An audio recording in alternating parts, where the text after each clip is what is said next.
സംസ്ഥാനത്ത് ആനകൾക്ക് നേരിടേണ്ടി വരുന്ന പീഡനം തടയുന്നതിനായി ജില്ലാ തലങ്ങളിൽ നാട്ടാന പീഡന നിവാരണ സമിതി രൂപീകരിക്കണമെന്ന സുപ്രീം കോടതി ഉത്തരവ് സംസ്ഥാന സർക്കാർ അട്ടിമറിക്കുന്നു.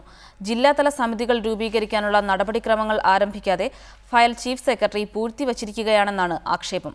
അനധികൃതമായി നാട്ടാനകളെ കേരളത്തിലേക്ക് കടത്തിക്കൊണ്ടുവരുന്ന ലോബിയെ സഹായിക്കാനാണ് ഉത്തരവ് അട്ടിമറിക്കുന്നതെന്നാണ് മൃഗസ്നേഹി സംഘടനകളുടെ ആരോപണം. കഴിഞ്ഞ 18-നാണ് കേരളത്തിലെ 14 ജില്ലകളിലെയും കളക്ടർമാരുടെ നേതൃത്വത്തിൽ കാട്ടാന പീഡന നിവാരണ സമിതി രൂപീകരിക്കണമെന്ന് സുപ്രീം കോടതി ഉത്തരവിട്ടത്. നിവാരണ സമിതിയിൽ കേന്ദ്ര മൃഗക്ഷേമ ബോർഡിന്റെ ഒരംഗത്തെ കൂടി ഉൾപ്പെടുത്തി പുനഃസംഘടിപ്പിക്കാനായിരുന്നു നിർദ്ദേശം.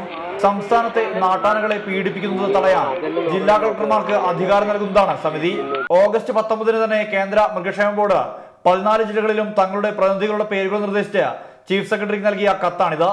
എന്നാൽ നാളിതുവരെയായിട്ടും ഈ കത്തിന് മുകളിൽ നടപടി സ്വീകരിക്കാൻ സർക്കാർ തയ്യാറായില്ലെന്നാണ് ആരോപണം. കേരളത്തിന്റെ ഔദ്യോഗിക മൃഗമായിട്ടുള്ള നാട്ടാനയെ അനധികൃതമായി കൈവശം വെച്ച് പീഡിപ്പിച്ച് അനധികൃതമായി ജില്ല മാറ്റിക്കൊണ്ടുവന്നും സംസ്ഥാനം മാറ്റിക്കൊണ്ടൊന്നും പീഡിപ്പിക്കുന്ന മുഖ്യമന്ത്രി അടക്കമുള്ള മന്ത്രിമാരുടെ ബിനാമികളെ സഹായിക്കാൻ വേണ്ടിയിട്ടാണ് ചെയ്യണമെന്നുള്ളതാണ് ഞങ്ങൾക്ക് പ്രധാനമായിട്ടും ആരോപിക്കാനുള്ളത്. അന്യസംസ്ഥാനത്തു നിന്ന് ആനകളെ കടത്തിക്കൊണ്ടുവരുന്ന ലോബികളെ സഹായിക്കാനാണ് ജില്ലാതല നാട്ടാന പീഡന നിവാരണ സമിതി രൂപീകരിക്കാത്തതെന്നാണ് ആരോപണം. ഇക്കാര്യം ചൂണ്ടിക്കാട്ടി പ്രധാനമന്ത്രിക്ക് മൃഗസ്നേഹി സംഘടനകൾ നിവേദനം അയച്ചിട്ടുണ്ട്. തൃശൂരിൽ നിന്നും സുർജിത് അയ്യപ്പത്ത്, റിപ്പോർട്ടർ.